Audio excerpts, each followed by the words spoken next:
This is the Sixth Man Show, an Orlando Magic podcast, with your hosts, Kevin Tucker and Jonathan Osborne, covering all things Magic basketball. By fans, for fans. Go Magic!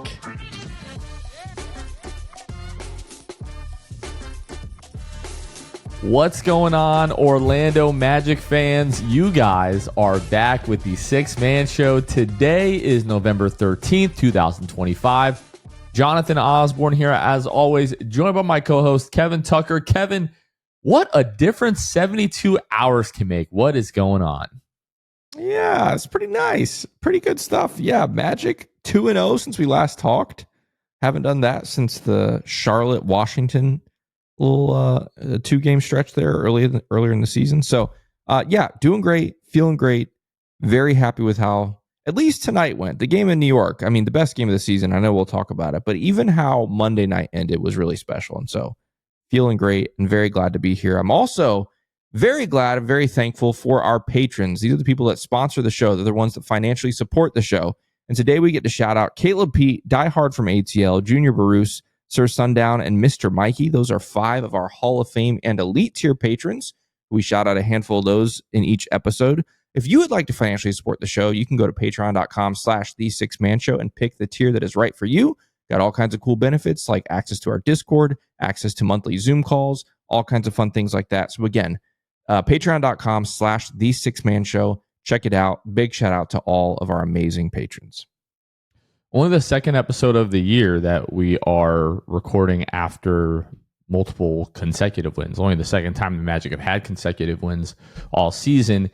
Now they're back to 6-6. We will talk about the Magic that was Desmond Bane's game winner over the Blazers on Monday night.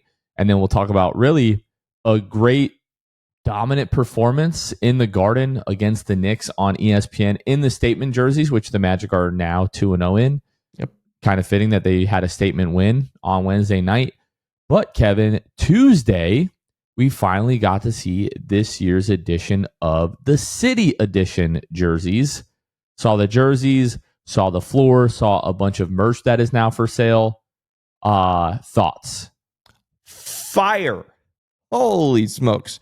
So we'd heard rumblings about this all summer long that the NBA for the City Edition this year, they were doing like a reimagined version of past City Editions. And so this is the reimagined version of, I guess, the 21-22 City Edition, which was back in the Orange City Edition era. The Magic City, the Jalen Suggs Correct, Magic yes, City the jersey. Jalen Suggs rookie. It's the one I have. I have Franz because I was getting City jerseys every year for rookies and stuff. Anyway, yes. So we heard rumblings of that. And so to see it confirmed, that's what this is. But I love this take maybe 100 times more than the original. Like, obviously, you're sticking to your roots. You're going white and blue.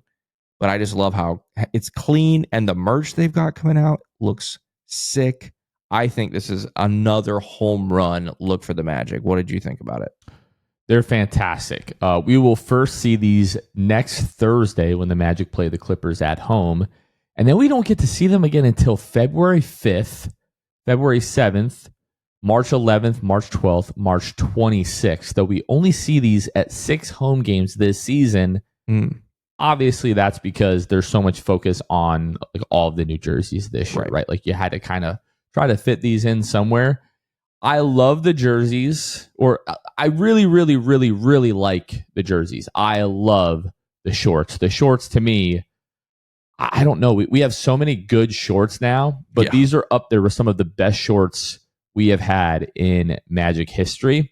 And I'm just noticing this now, but you know how we saw that some of the merch that's coming out for this stuff, they pretty much took the old Magic logo and turned it like 90 degrees so the ball is moving down, the stars are trailing upwards. Yeah. That's what we see on the shorts. See that same kind of effect there. So the merch is absolutely ridiculous. There is like a reversible jacket like on the outside. At first it's like blue and white with the stars like going down the side, and then on the inside it's, you know, the reverse of that. It's a reversible jacket. But like, just once again, the Magic are coming out with merch this season where I'm like, I got to check my bank account to see what the status of this is, because you have to have some of this stuff. Well, here's the other thing. The jersey's great. The shorts are great. The merch is great.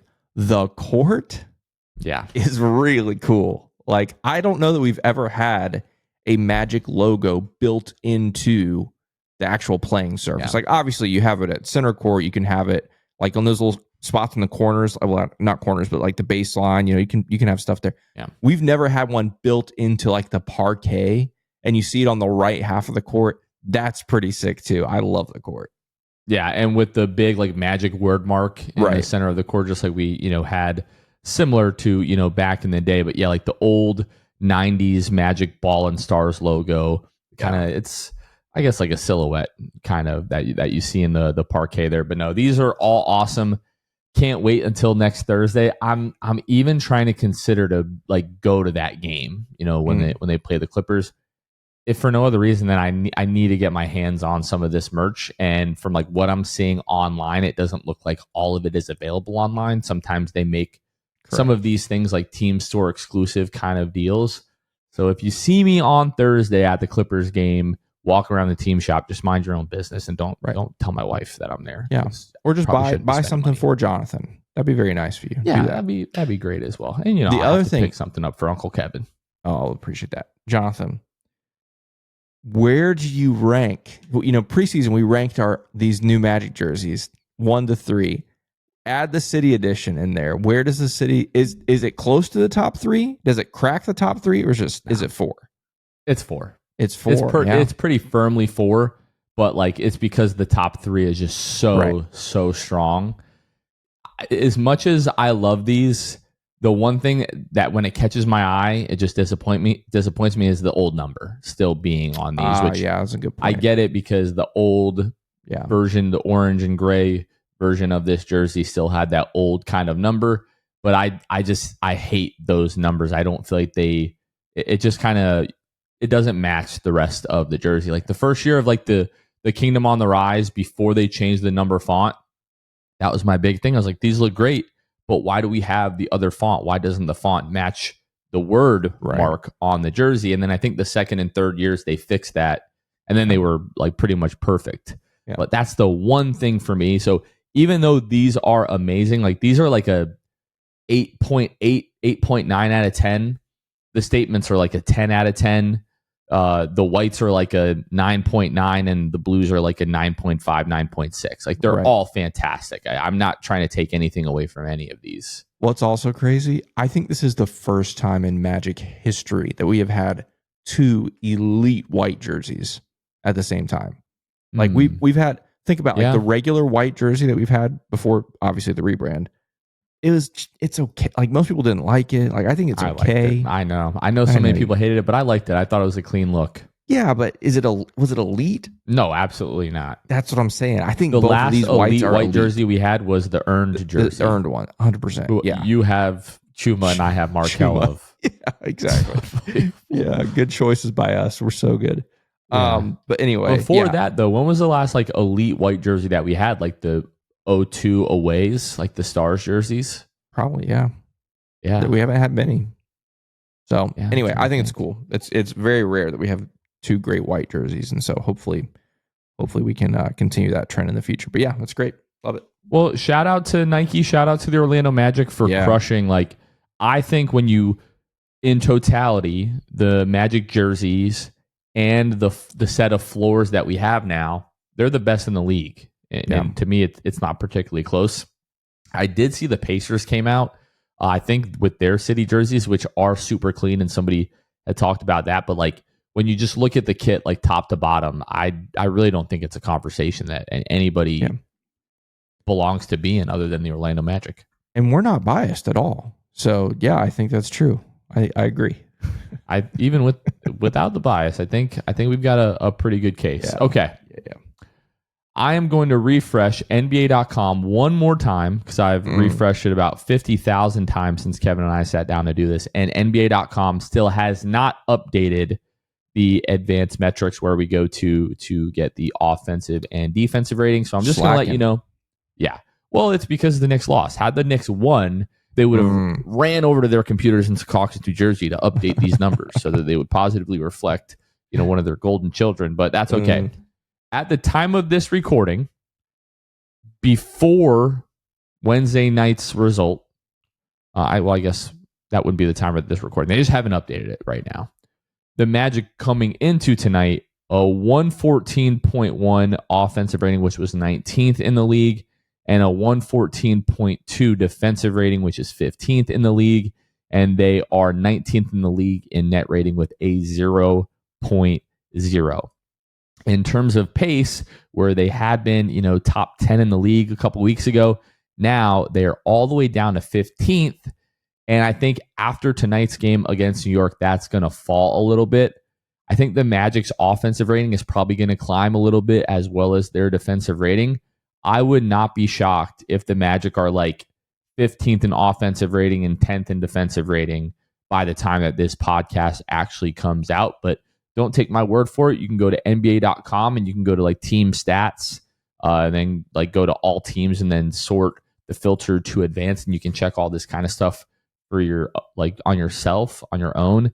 I think it's fun. Like I'll get on here sometimes and just throw random filters together and see what's going on with the Magic because I'm a loser. But and even the box score of this game doesn't have the freaking advanced analytics up yet. But anyways, the Magic are playing better basketball than they were a week ago. That's the most important thing, Kevin. On the week so far, the Magic are 2-0 with wins over the Trailblazers and the Knicks, and we will talk about that. At 6-6, the Magic are 10th in the Eastern Conference, 4 games back of Detroit, 2 games back of Cleveland. We're just 2 games back of the 2 seed after all the crap that we've been through to start the season. A game and a half back of New York and Philadelphia, 1 game back of Miami and Milwaukee, a half game back of Toronto, Chicago, and Atlanta. Again, we talked about the offensive and defensive ratings right now. Looking at the injury report, Mo Wagner still out with the ACL, which we will talk about Mo Wagner and his ACL because it looked plenty healthy on Monday night.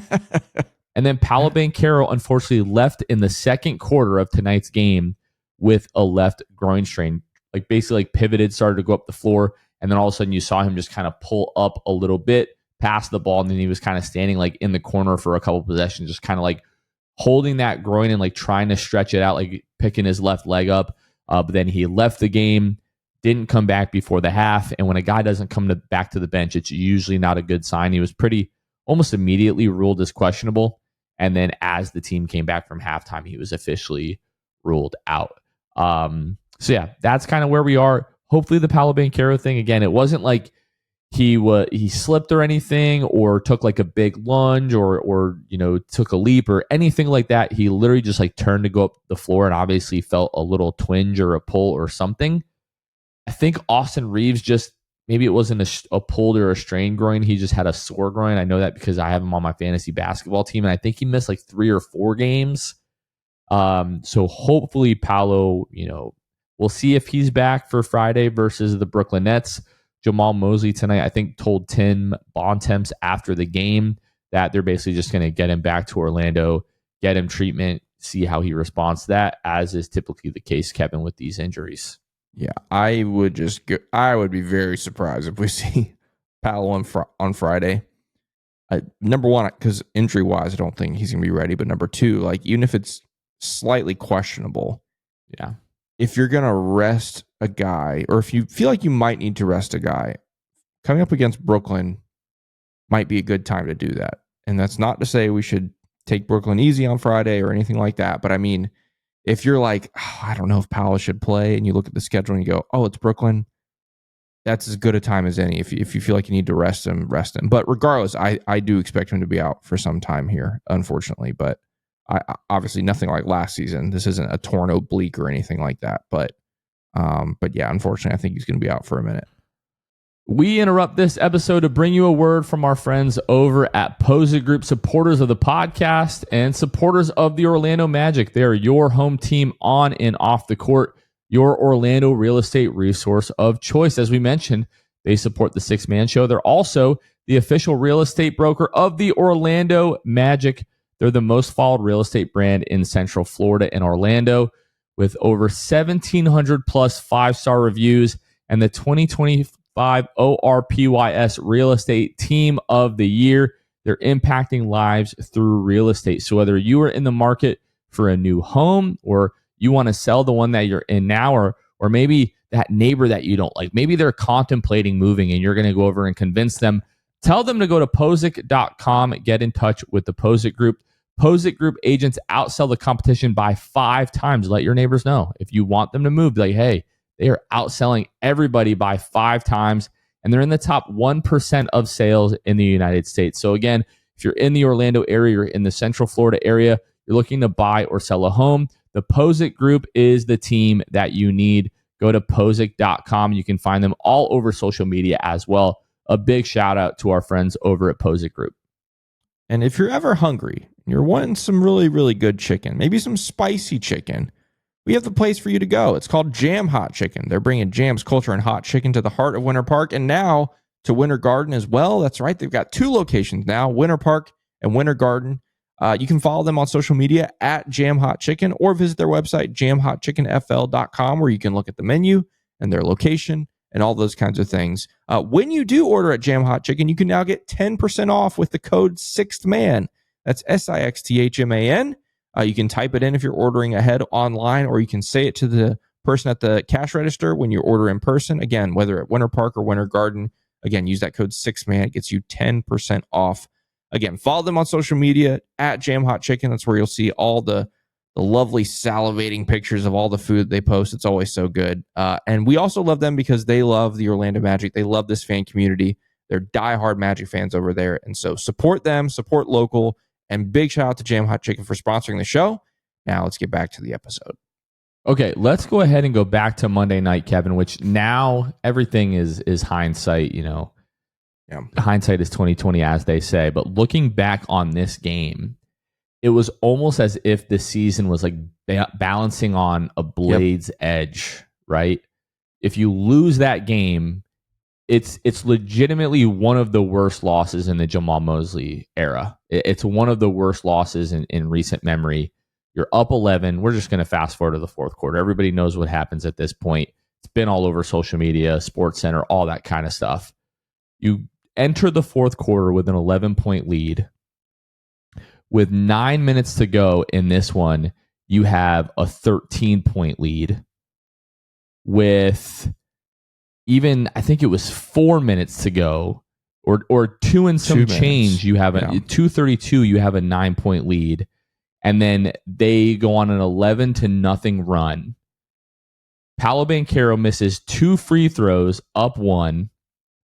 Blazers call a timeout. They run out of bounds after timeout set, which ends up in a Jerian Grant alley-oop over Paolo Banchero. They take a 1-point lead with 11 seconds left.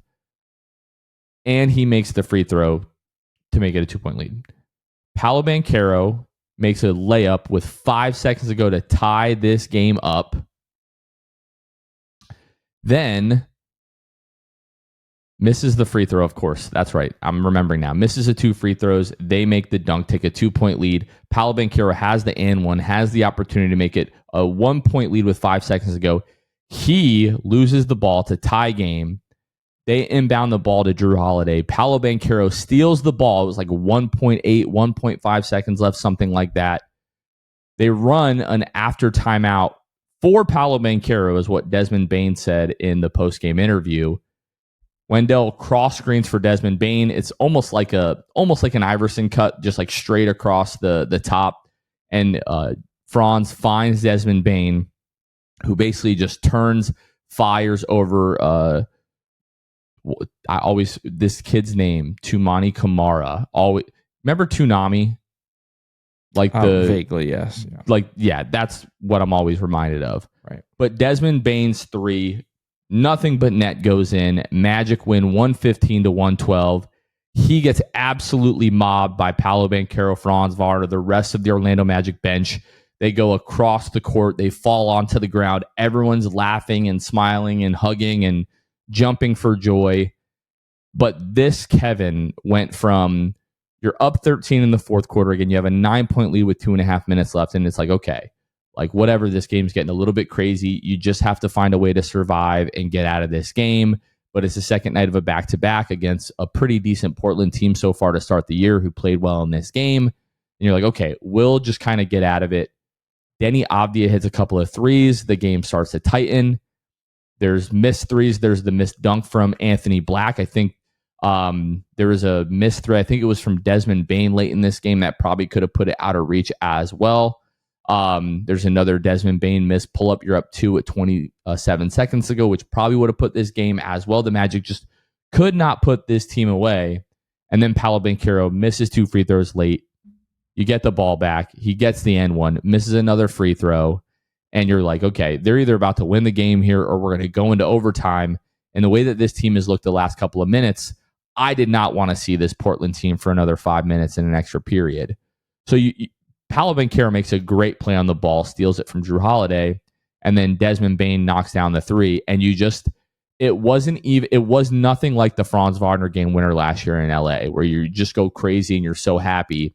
I just never felt so relieved to see a ball go in and to win a basketball game, because who knows what happens in the next couple of days if you lose that. Like, I was very emotional the last couple of minutes seeing this team kind of squander that lead. And the thought flashed through my mind of like, if you lose this game, you fire Jamal Mosley. Maybe cooler heads, would have prevailed after, you kind of calm down from all that. But in the moment, that's what I was thinking. I don't know if anyone else was thinking that. But Bane hits that 3, and it wasn't even like, oh my gosh, yes. It was just, oh, thank goodness. Yeah. Thank goodness you didn't lose this game. Seeing the joy on these guys' face after that one and seeing the relief. Obviously, we've talked about the struggles that Bane has had from deep, but that being his first 3 of the night, obviously his biggest shot and biggest play in a Magic jersey so far. And you just had the feeling after that, okay, we're not out of the woods yet, but this could be the moment that turns a season around. Now, we've only had 1 game since then. Long way to go. But what a game it was. Yeah. What a game bad. This was, that win over the Blazers. Yeah, I loved what you said. Like, this felt to me like this season was in the balance over these last few minutes. And we saw it starting to slip away. And I'm like, well, there it goes. There's that season in the balance. It's gonna tip over in the wrong direction, and we're gonna be done, and it's gonna get ugly and all these things. And so here's the other thing. The amount of just craziness that happened in the last, 30 seconds of this game, ridiculous. Highly entertaining, the last 30 seconds. If you're a neutral, it was so much fun. But when Paolo misses the free throw, which means it's Blazers ball, 5 seconds left, I just knew. I was like, it's over. We choked it away. Here they go. Denny Avdia didn't score all night. He's going to hit the game winner here, or take your pick, whomever.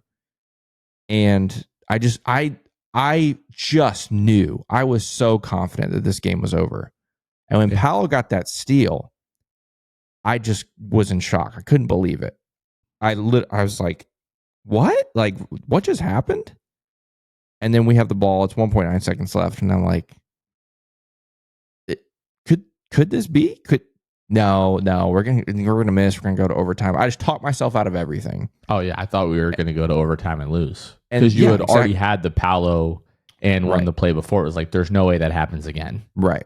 And so when it comes time for the play, I know it's for Paolo. You can see it's for Paolo. Like, you can see based on the movement and everything, he's coming to the ball. And once they deny him, I'm like, oh great, now let's see what happens.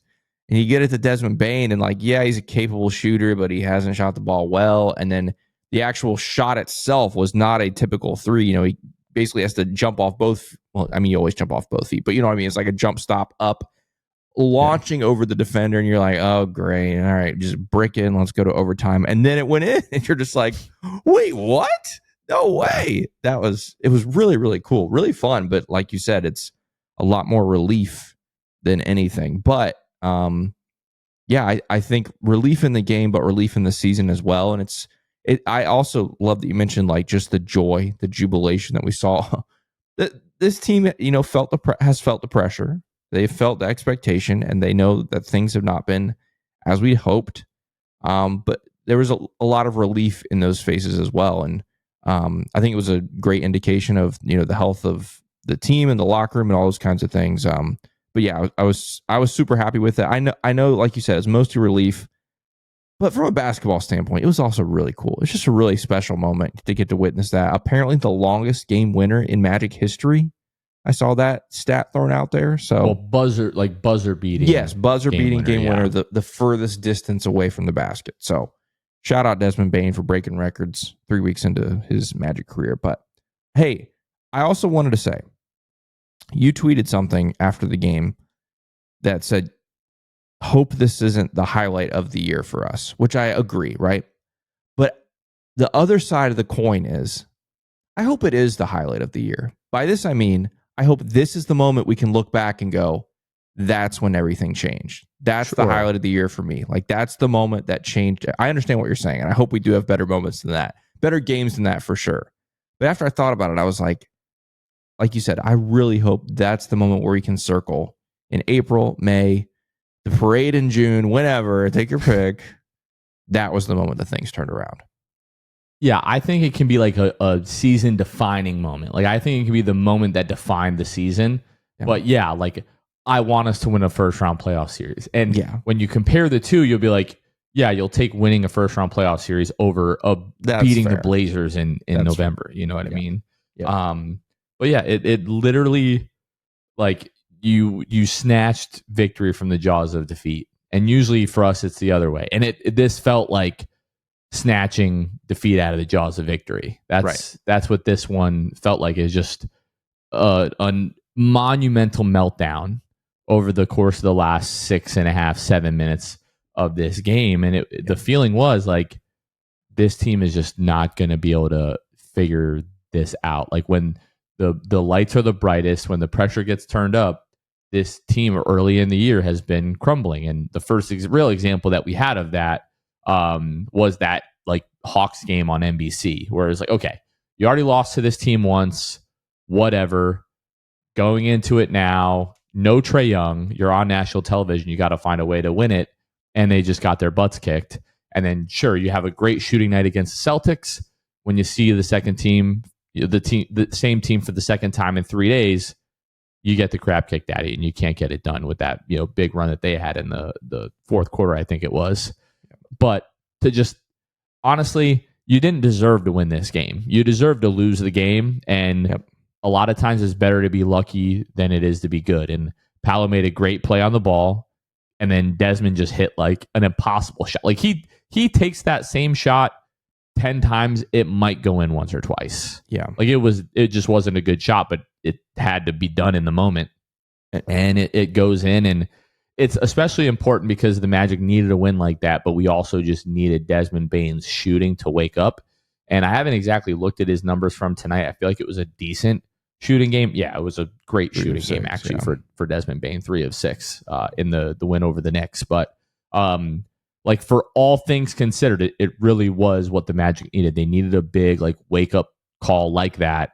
And, like, if you would hand pick a guy on this team to have that shot, I think we all would have said, let it be Desmond Bane, because it can wake him up out of whatever has been going on. So it really does suck that should have just been such a cool moment. Like, oh my God, thank goodness.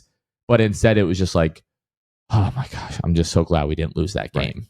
Well, it's one of those things. If it's the inverse, right? Like, Magic are down 13 in the fourth quarter, and I know it's the Blazers, but it's the second night of back-to-back. The team's exhausted, but they come charging back, and then they hit the game winner. That's a different thing, but that's context for you. Like, yeah, the Magic built a 13-point lead, which is fine, but yeah, it's funny how all that works out. But yeah, huge moment. Very happy for Desmond. His first career game-winning buzzer beater in the NBA, which is wild. I know he's had some big late game shots, but I guess true buzzer beaters, that's his first. So pretty cool for him. Great for the team. And yeah, really, really big win on Monday. Well, this buzzer beater and the talk around it and the other, like, long range buzzer beating game winners reminded us of the Cole Anthony game winner in the COVID year in Minnesota, his rookie year. Where were you when that went in? Good question. Where was I? I remember what I did after the game, because I made a Titanic video of that, which Luke, I think either you or Luke also made one, and so we both posted one. But I don't remember where specifically I was. Do you? Is that why you're asking? You remember where you were? Oh yeah, I was at my old house watching the game, and I just remember the sound that Jared Vanderbilt's bricks made on that rim. It was just like, it almost sounded like a duck quacking. Yeah, especially because the room is empty, no Yeah. fans. Yeah. And then Cole just running the length of the floor, throwing it up, and Jeff Turner's got it. Yeah. Like, just, man, Electric. that just reminded me, like, this used to be a lot less like pressure. You know what I mean? Like, we used to be playing with house money when stuff like that would happen. And now it's just like, oh, thank goodness. Thank goodness our team isn't terrible and we have to blow it up 11 games into the season, because, hey, you lose that game, you're 4-7, and then you lose. Like, if you lose that game, I think there's a good chance you lose this game. Yeah. And you're 4-8. Yeah. Not probably good. Not good. Instead of 6-6. Look at us. Look at us go. Okay. So let's talk now about this Knicks game on Wednesday night. So Tuesday afternoon, I recorded a preview pod with our good friend Andrew Claudio from Knicks Film School. And one of the questions that he was asking, because we were recording it like fresh off the Desmond Bane game winner, he was asking about the vibes. And even though it was a huge shot, it was a huge moment. And Philip Rossman-Reich actually talked about this on his podcast that came out on Wednesday, that there's still this like uneasy feeling that's going on with this team. You just so relieved that shot went in, but we're still kind of waiting for the other shoe to drop with this team for them to lock in and have like truly like a full 48-minute performance against a good team. We had the wins, over Miami, but that was like, you played okay for most of the game and then you played really well like the last 7-8 minutes of that game. The Charlotte Hornets win, the Washington Wizards win. Like the Hornets game, especially if I'm remembering correctly, it was like you had a really good second and third quarter. And then the Wizards game, neither of those teams are really all that good. So we're waiting to have like that signature kind of win this season. This game also being on ESPN didn't help the feelings going into it, because this iteration of the Magic have not performed well on national television. And you just really, really needed a win against like one of the upper echelon teams in the East. And coming into this game, the Knicks were the second seed in the East. So this was a massive game.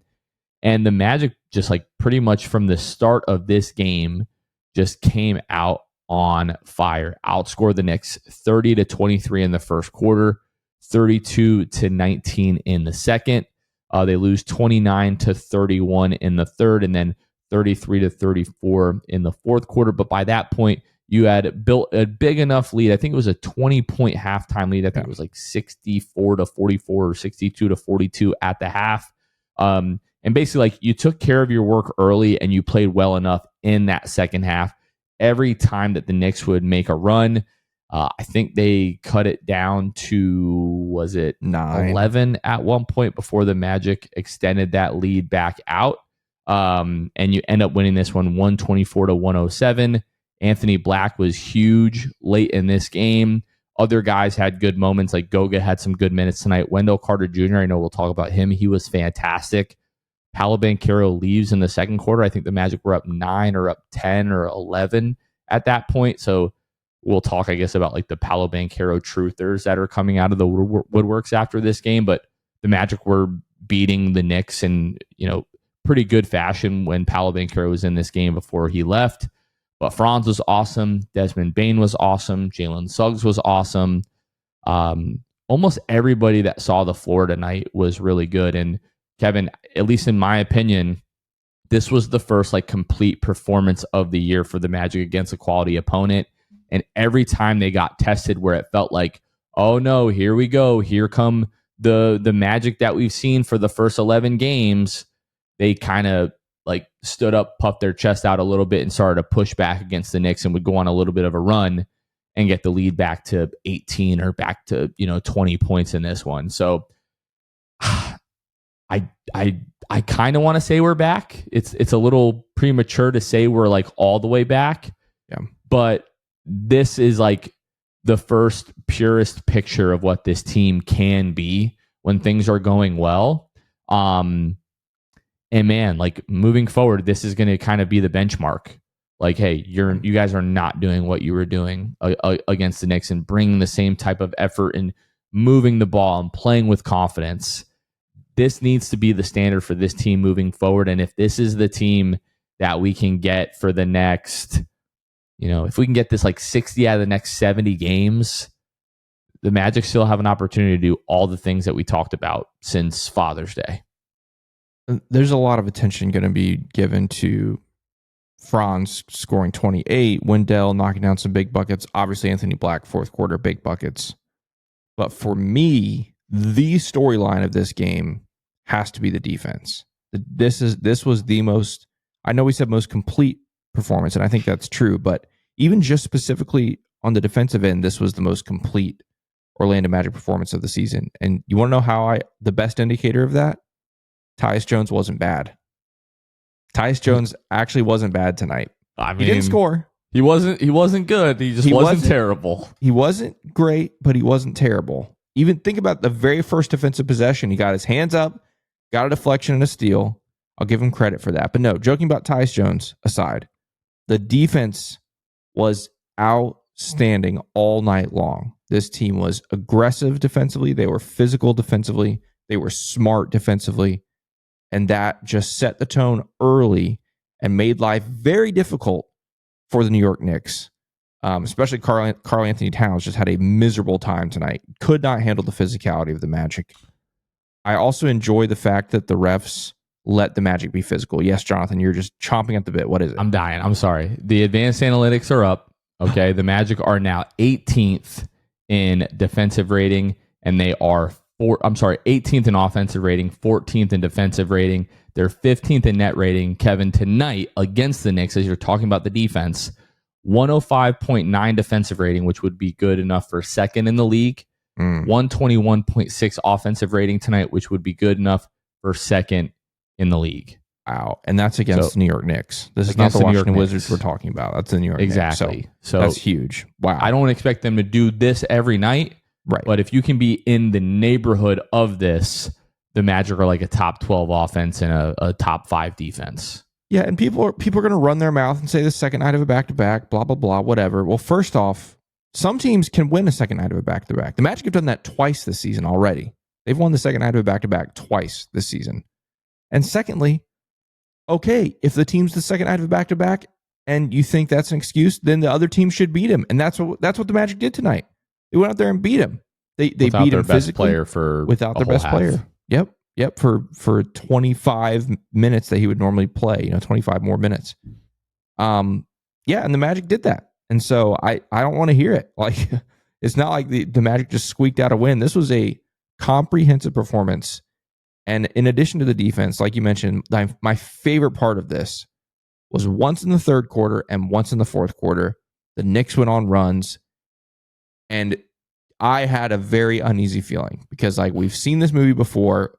It's when MSG gets going, when the Knicks start knocking down threes, like especially the Karl Anthony Towns really long three that was kind of on the break. Yeah, I just went, oh boy. Not that I thought the Magic were going to lose the game, but I'm like, oh, this is going to be a battle. They're going to get it to a possession. It's going to come down to the wire. Like, here we go. And immediately on both occasions, the Magic responded right away. I think it was like a quick 5-0 run, maybe 7-0. And you know who led the run after that? It was Anthony freaking Black. It was awesome. Two little floaters followed by a three. Like, couldn't believe really it. Good defense on Brunson. Good defense on Brunson. I was very unhappy with him in the first half. He had 2 horrible turnovers. I was very upset about that. But in the second half, that fourth quarter, I was like, I'm sorry, AB. I apologize for being angry at you, because this fourth quarter, Anthony Black, and he hits the triple, and I know it's his signature celebration, but especially in that moment was like, you need a shot, give me a call. It was crazy. It was awesome. You know who else played really good defense on Jalen Brunson? Jalen Suggs. Jett Howard. Oh, yeah. Okay, one possession. Had a couple good possessions on Brunson. Yeah, that's funny. But Jalen did too. Yeah. Well, I think Towns hits that 3. I'll go back to the play-by-play, but I want to say that was with like 6 or 7 minutes left. And they were starting to pick up a little bit of momentum. And it felt a little bit early to bring Franz back, but the offense had just stalled in such a way where it was like, okay, we kind of do need to get Franz back in the game. So Franz comes back in at the 6:42 mark. Magic at that point, it was 100-89. Deuce McBride hit a 3 to cut the lead to 11 when it had been, like 18 earlier in the quarter. So he comes back in, and then I said, like right before I tweeted out right before AB started to go on that run with like 5 minutes to go, I was like, I would honestly bring back Tristan da Silva over Anthony Black to close the game, because Tristan had been solid, and up to that point, like AB had been okay at best, and then he's got the he had 9 points in the fourth quarter, by the way. Yeah, he's got the finger roll. He hits the 3 late to make it a 15-point lead. That was like not like the final dagger. Like Bane hits the 3 with 2:03 to go to make the lead 16, which really closed it out. That was awesome. But no, like Anthony Black was just really, really good. Where I was coming from is that this season, Tristan da Silva has just been more consistent than Anthony Black. But like when Anthony Black is good, Anthony Black is really freaking good. Yeah, just has to stop with some of the turnovers. A lot of the guys on this team need to. I know Wendell had 1 or 2 tonight that were just like really frustrating. But no, Anthony Black was awesome in this game. Jalen Suggs, picks up the Jalen and Desmond both had 3 fouls in the first half. Jalen picks up his 4th, I want to say with like 9 or 10 minutes left in the third, like pretty early in the third, on one of the worst like foul calls on Brunson. Like barely even touched him. Brunson did the move like where you get the guy behind you as you're driving to the basket and you just kind of stop short. And he just like barely grazed Jalen Suggs, and they called him for his 4th. And then Jalen continues to play like another 6 or 7 minutes. Like really, really, really good defense on Brunson. Gave him problems all night long without picking up that foul. And I thought that stretch was really big, because if Jalen comes out of that game, AB to that point hadn't looked great. You don't obviously want Tyus on Jalen Brunson, but he played so good in that stretch, allowed the Magic to continue to, hang that lead, hang on to that lead heading into the fourth. And this was just like a wire to wire, like pretty dominant performance. The only lead that the Knicks had was 0-2. And then Jalen Suggs tied it up like 30 seconds later. And then the Magic just never really looked back in this one. Got some news that came through. Jalen Brunson seen leaving MSG in a walking boot and crutches. You know when he probably hurt his foot? When he like kicked his leg out and drew a 3-point shooting foul for no reason. That's probably when he hurt his foot. I don't think so. I think it was that Wendell thing, which I don't think was Wendell's fault at all. I don't think Wendell made him get hurt at the end, but still not great. Not great to see that. But anyway, all in all, like this is also like when we talk about the most complete performance, like you look up and down the roster of guys who played, there was no one that I can point to and go, oh, they were horrific tonight. And I feel like that's been the case most nights. And I know everyone's going to joke about Tyus Jones, but even outside of Tyus, most nights there have been 1 or 2 guys where you go, they were terrible. And tonight, I even thought Tyus Jones wasn't. He needs to, make that open little floater runner thing he did on the baseline, just his first shot. He needs to make that. But outside of that, like I really thought everybody was good, and that's a big deal. That's a big improvement, and I'll take it. That's progress. Yeah. Going back to the box score here, Franz Wagner, 28 points in this one, 10 of 22 from the floor, 2 of 7 from behind the arc, 9 rebounds, 4 assists, 2 steals, and a block in the mask. We didn't mention Kamara elbowed him inadvertently. It was a complete accident on Monday.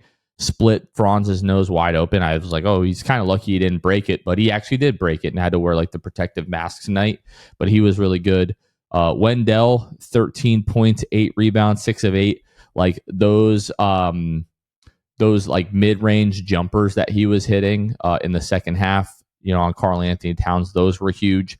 Desmond Bane, flirting with his best game in a Magic uniform. 22 points, 6 rebounds, 8 assists in this one.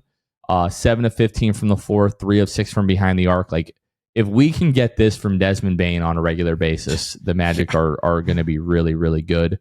Jalen, not the best night offensively, 4 of 10 from the floor, 1 of 5 from deep. The 1 3 that he had that like almost 30-footer late. It was like such a no yes kind of shot that really, I think it was after Karl Anthony Towns hit the three, or it might have been the Deuce McBride three, but he comes back because the New York Knicks, the MSG crowd was really getting going.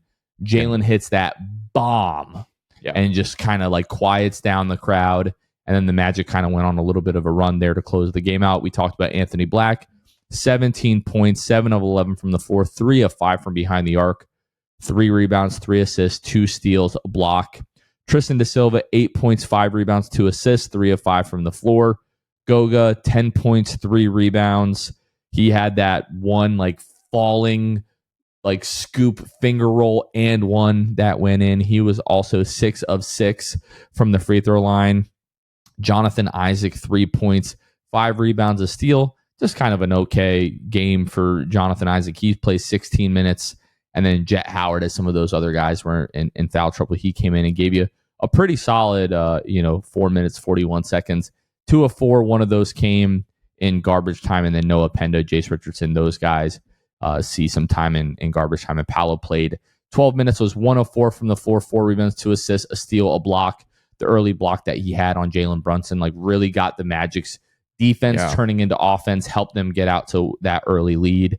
But he plays the 12 minutes and then has to leave that game with the groin injury, and hopefully he's back pretty soon. Jalen Brunson, 31 points, 10 of 23 from the floor. The Knicks shoot 39 for 88, 44%, 11 of 36, 30.6% from deep. The Magic's defense was really good tonight, but I do think there was probably 6 to 8 threes that felt like they were going to go in for the Knicks and just didn't. And the Knicks have been one of the best offensive teams in the league this year. Some nights you have it, sometimes you don't, but I do think that they were bothered by the defense and the physicality that the Magic played with, which just makes you rush those open looks a little bit more. Like when you have them, you feel like you have to take advantage of them. So this was a big win, a much needed win for the Orlando Magic. Biggest win of the season. I don't think it's even close really to say that. You're 6-6 now. You have a chance to be above 500 for the first time since opening night, essentially, with Brooklyn coming into town on Friday. You probably won't have Paolo Banchero in that one if I had to guess. But you have to get that one. Absolutely have to. Yeah. And I mean, the Magic have won, 5 out of their last 7? Mm-hmm. And if you're able to do that again, all of a sudden you're like 11-8 and things are feeling pretty good again. Yeah, absolutely. And we said it needs to happen because the schedule's about to ramp up starting Sunday. You go to Houston and on after that. It gets really tough. And so this is a huge win for the Magic. Obviously, just in a vacuum, it's great to win at MSG. It's great to beat a team that you hope to be competing with at the top of the East. But in the bigger context of the Magic season, like getting this win is a big confidence booster. And hey, it's just another W that you can add before the schedule really, gets going starting on Sunday. Yeah. I'm getting texts now from my Knicks fan friends who are accusing the Magic of killing Jalen Brunson. Like, cool. I'm sure accuse them of he'll killing be fine. Paolo. Like, go for it. Truly. You never want to see a guy get hurt, right? No. But like that, if it was that play with Wendell, it was entirely Jalen Brunson's fault. Like, what do you think you're doing trying to push Wendell Carter Jr. out of the way? Yeah. Like, just kind of silly. It wasn't like it was a crazy foul or anything. It was just he landed awkwardly on his foot. Like, how is that Wendell's fault? Like, I don't know. It's whatever. I'm sure they're just giving you a hard time, but yeah, of course they are. But anyways, massive win for the Magic. All is right. I guess we'll talk about this now, even though there were some rumors that maybe everything wasn't so great in Orlando. Grant Afseth, who is a reporter out of Dallas, he wrote an article earlier this week saying that like not everything is great between Paolo Banchero and Jamal Mosley, and that there are growing tensions, essentially. Obviously, guys are frustrated. Team hasn't been winning games. I think, would be weird. Like Jason Beatty said this, it would be kind of weird if there weren't some frustrations in the locker room right now. But we don't really know much about Grant Afseth. Like, it looks like a legitimate reporter, writes for multiple outlets, 40,000 followers on Twitter. we really don't know much about him. We have no idea how true or untrue this stuff is. My thought on it is winning cures all. And if the Magic start to win games again, nobody's going to care about anything. And this isn't going to matter whatsoever. So that's... Excuse me. You. I'm just allergic to nonsense. Yeah, is that a real sneeze? No, it's a fake sneeze. That was a very. Thank you so much. Yeah, you deserve an Oscar for that. That was impressive. This reeks. This is trash, is what I think it is. Not that I think he's a bad reporter. I think he's being fed garbage. That's what I think. This reeks to me. The fact that he's based in Dallas is highly suspect, if you ask me. I hope that there's not a mole on the inside, but boy, does it feel like it. And so I think this is gross. I think it's disgusting. We haven't heard a whisper of this anywhere near the Orlando Magic.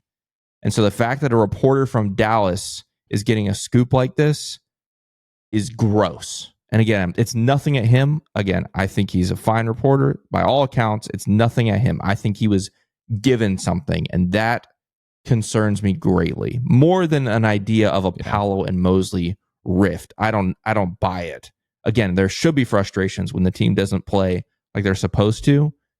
But to think that there's actual problems between him and his head coach, that's why I loved Monday night. I loved seeing the smiling faces. I loved seeing all that because it's like, they look okay to me. Looks pretty happy. Look, everybody looks okay. The locker room afterwards, the celebration with Bane, like, I didn't see anything that suggested otherwise. Like, and then tonight, the vibes were great at MSG. I know, like you said, winning cures all, but that reeks. Something's fishy about that, and I don't like it.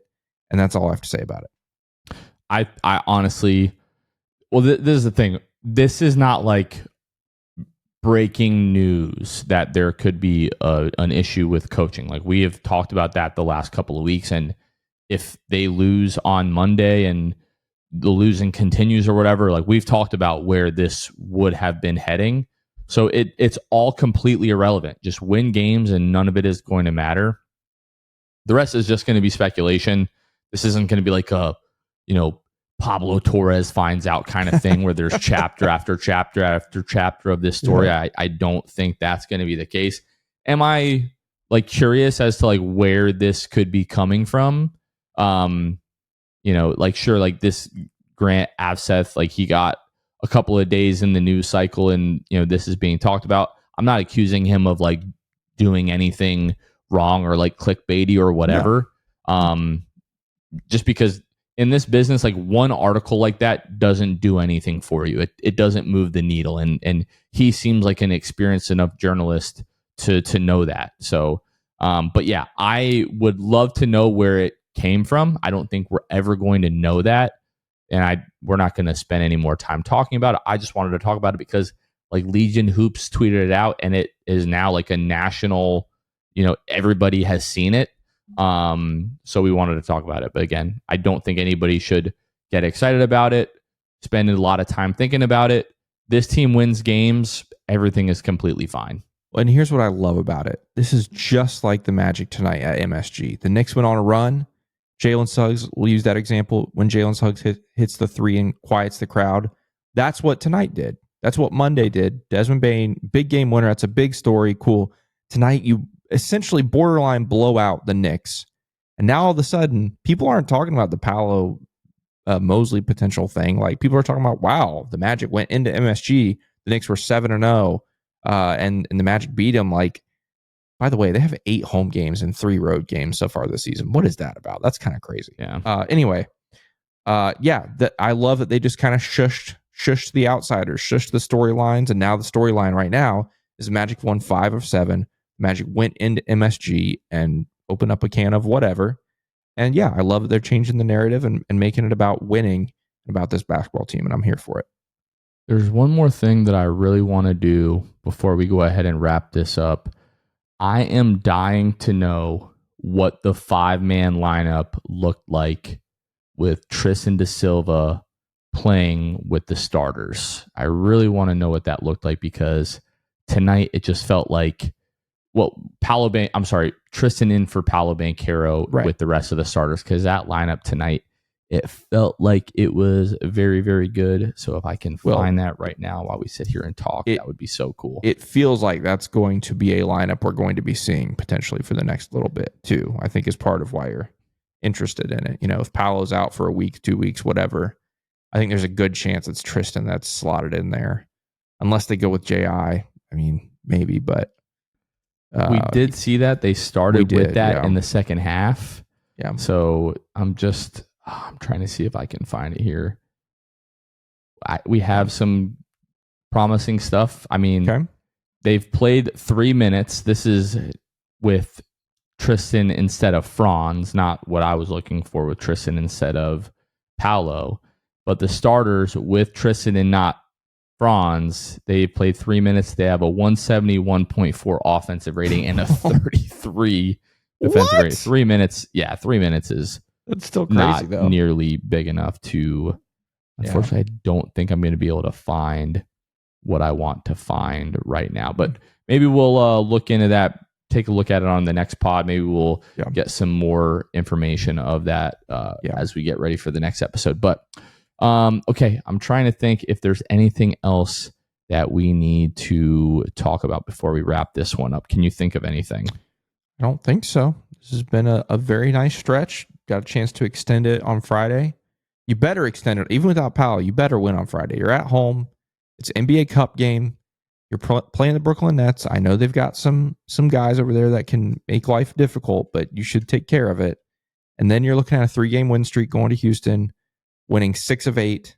That should be the storyline going into Sunday. And so I can almost breathe. We can almost breathe, I think, as Magic fans. Like put together a win Sunday, and even I don't even necessarily feel like we have to win put together a win on Friday. I don't necessarily feel like we have to win on Sunday. If we can just look like we belong on the court with a good Rockets team, I think that'd be a huge step. I think. Like, I don't know. I think that's part of why I'm feeling great about tonight is because it's not like we just barely won. Like we looked like we belonged with the best in the league. And yeah, if we can do that on Sunday, I'll be feeling pretty good about things. The lineup that I'm thinking of has to be Tristan instead of Franz instead of Paolo, because the other one with Paolo, like they haven't even registered or in place of Paolo, they haven't even registered a full minute in that lineup. So yeah, I guess that's kind of a nothing burger, but we'll have to keep an eye on what happens. If I had to guess, I think they'll probably just start Jonathan Isaac, and maybe it's going to be one of those things that's matchup based. I know they went to that tonight because of the Karl Anthony Towns, Mitchell Robinson kind of front line that they were playing for a few minutes there. Right. Maybe we see like a matchup dependent kind of thing. I don't even know, other than like Michael Porter Jr., who's even playing for the Nets this season. So, well, anyways, we'll take a look. We'll see what that looks like on Friday. Looking forward to that. Look, Houston's been playing good basketball. If the Magic can find a way to win these next 2 games, it's going to feel like they're back. Oh, yeah. If you beat Houston on Sunday, you're back. 100%. 100% back. What if you lose to Brooklyn, though, and then beat Houston? It doesn't really feel like you're back if you lose to Brooklyn. No, we're not back. No. You're right. Yeah, I mean, Brooklyn is 1-10. Yeah. And they're like a minus 15 point differential this and year. I believe their only win, isn't it against Indy or something like that? Or Dallas, maybe. What is it? Let's see. Their only win is okay, that's against what it was. Indiana. Yeah. So and Indiana is they're getting the doors blown off on a nightly basis. Yeah, really bad. So no excuse. I don't care if you beat Houston by 50. If you lose to Brooklyn, you're not back. Yeah, not back. Yeah, but let's plan on beating them. Yeah, Houston's 7-3, and their only losses are to the Spurs, the Pistons, and the Thunder. Wow. Okay. So interesting. But I mean, they haven't exactly. I mean, their wins are the Wizards, the Bucks, the Grizzlies, the Mavericks, the Celtics, the Raptors, and the Nets. So they're playing really bad teams and winning, and they're playing really good teams and losing. So who really knows where they are right now? It's true. Yep. Okay. Let's go ahead and finish this one up, wrap it up for Kevin Tucker. This has been Jonathan Osborne. You all have been listening to The Sixth Man Show, and we will catch you guys next time. See ya. Thanks for listening to The Sixth Man Show. Be sure to subscribe on iTunes and Spotify to get new episodes downloaded directly to your phone. If you enjoyed the show, please take a minute to give us a 5-star rating and a review. It helps out the show a lot. Follow us on Twitter, Instagram, and Facebook at Sixth Man Show. We'll catch you guys next time. Go Magic!